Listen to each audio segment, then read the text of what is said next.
Je me souviens de cette première rencontre avec Vincent comme si c'était hier, de cet instant où mon regard s'est posé sur lui, un regard qui allait marquer à jamais le fil de ma vie. C'était un homme que je percevais tout d'abord comme simple, mais dont la profondeur de son regard trahissait des années de vie bien remplies. Avec son style intemporel, cet air détaché qui semblait le protéger de toute superficialité, il incarnait tout ce que je ne pouvais trouver chez mes camarades d'université. Les premières semaines ont été marquées par ces échanges silencieux, ces petits signes qui, pourtant anodins, faisaient naître une sensation troublante dans ma poitrine. Un sourire discret, un geste attentionné, un regard plus appuyé que nécessaire. Chacun de ces petits détails semblait révéler quelque chose que nous n'osions pas exprimer, quelque chose de plus profond que les mots. Ces instants fugaces devenaient pour moi des trésors, une collection de souvenirs précieux qui alimentaient des heures de rêverie. Un jour, après l'un de ces cours où j'avais espéré en vain croiser son regard, il s'est approché de moi. Son sourire avait une douceur particulière, une complicité que je n'avais jamais ressentie avec personne d'autre. « Alors, Élise, tu aimes les cours d'histoire ?» Sa voix, grave et douce, m'a fait frissonner. Nos échanges étaient simples, bienveillants, mais à chaque mot échangé, il me semblait qu'un mur invisible se construisait entre nous. Vincent incarnait tout ce que je désirais, la maturité, la confiance, cette capacité à voir au-delà des apparences. Mais ce n'était pas juste une question d'âge, il semblait comprendre des choses que les autres ne voyaient même pas. Il avait cette habileté à lire en moi, à percevoir mon malaise ou mes interrogations, et à les apaiser d'un mot, d'un sourire. Pourtant, alors que cette complicité naissante me réchauffait le cœur, je ressentais aussi une tension grandissante. Comme si chaque mot échangé nous rapprochait, chaque regard partagé nous liait un peu plus dans une toile de désirs inavoués. Ce qui au début n'était qu'un jeu d'apparence et de gestes anodins commençait à devenir quelque chose de plus sérieux, de plus intense. Une fois, alors que je ramassais un livre tombé près de mes pieds, nos mains se frôlèrent. Ce simple contact, pourtant anodin, fit naître en moi un frisson irrépressible.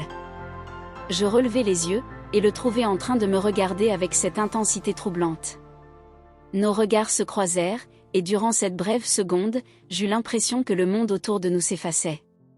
Ses yeux, d'un brun profond, me regardaient comme personne ne l'avait jamais fait, comme s'il pouvait voir au plus profond de mon âme. Je sentais mon cœur battre à tout rompre, et je n'avais plus aucun contrôle sur mes émotions. Ce n'était plus juste une attirance physique, c'était bien plus, quelque chose que je ne comprenais pas moi-même. Cette tension s'intensifiait de jour en jour. Chaque rencontre fortuite, chaque échange de mots, chaque sourire furtif renforçait notre lien, un lien que nous savions tous deux interdit, mais que nous étions incapables de briser. Un soir, après un séminaire où il avait partagé ses réflexions avec une passion et une sagesse rares, il s'est approché de moi dans le couloir désert. Ses yeux brillaient d'une intensité que je n'avais jamais vue auparavant. Lentement, il s'est penché vers moi, et murmura d'une voix tremblante, « Élise, tu es bien plus jeune que moi, et pourtant… » Il s'interrompit, comme si les mots étaient trop lourds à porter. Mon cœur battait la chamade, et je sentais une chaleur envahir tout mon corps. Nous étions si proches que je pouvais sentir son souffle, sentir la chaleur de sa peau à quelques centimètres de la mienne. Ce moment semblait irréel, suspendu dans le temps. Mon esprit était submergé par des pensées contradictoires, mais mon corps, lui, répondait à ses propres désirs, à cet élan irrésistible qui me poussait vers lui. Pourtant, à cet instant précis, je réalisais que cette attraction n'était pas seulement physique. Elle venait d'un endroit bien plus profond, d'un besoin de connexion, de compréhension, quelque chose que je ne pouvais plus ignorer, ni réprimer.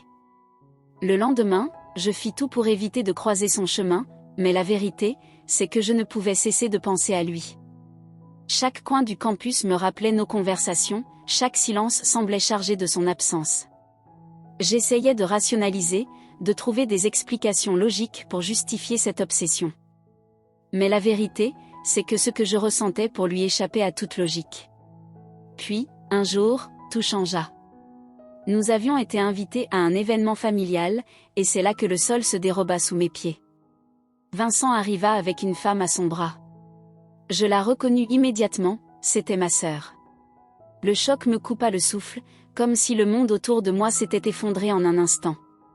Tout s'imbriquait désormais, expliquant pourquoi il semblait si distant, si réservé. Il était fiancé à ma propre sœur. Une trahison sourde m'envahit, un mélange de douleur et de confusion. Comment avais-je pu ne pas le voir venir? Comment avais-je pu être aveugle à la réalité? Chaque moment que nous avions partagé me revint en mémoire, chaque regard, chaque sourire, chaque frôlement.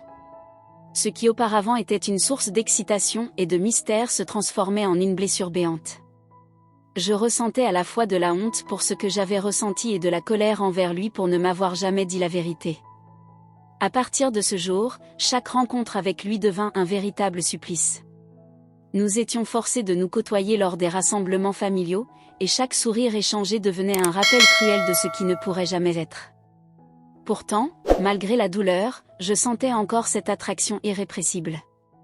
Le simple fait de le voir, de sentir son parfum, d'entendre sa voix suffisait à raviver en moi ce feu que j'avais tant tenté d'étouffer. Puis un jour, lors d'une soirée familiale, les circonstances nous laissèrent seuls dans une pièce, pour la première fois depuis cette découverte dévastatrice. L'atmosphère était tendue, chargée d'une électricité que ni lui ni moi ne pouvions ignorer. Il s'approcha de moi, ses yeux remplis d'émotions contradictoires.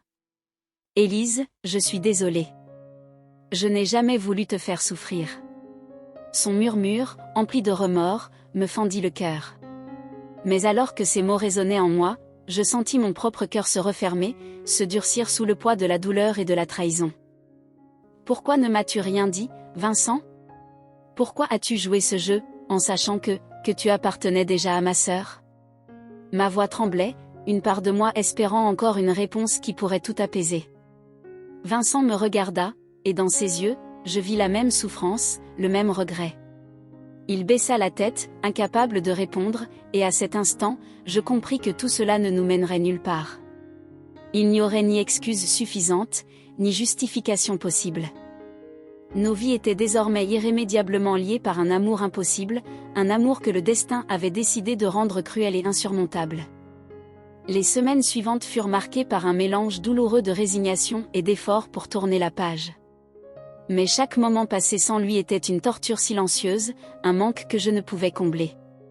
Finalement, je me rendis compte que cet amour interdit avait dévasté plus que mon cœur, il avait ébranlé toute la structure de ma vie. Et pourtant, avec le temps, j'appris une chose essentielle, parfois, l'amour le plus intense, le plus dévastateur, est aussi celui qui nous enseigne les leçons les plus profondes.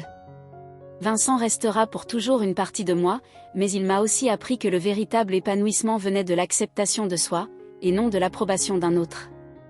Cette histoire m'a montré à quel point il est facile de se laisser emporter par ses émotions, surtout face à des attirances profondes et des liens interdits.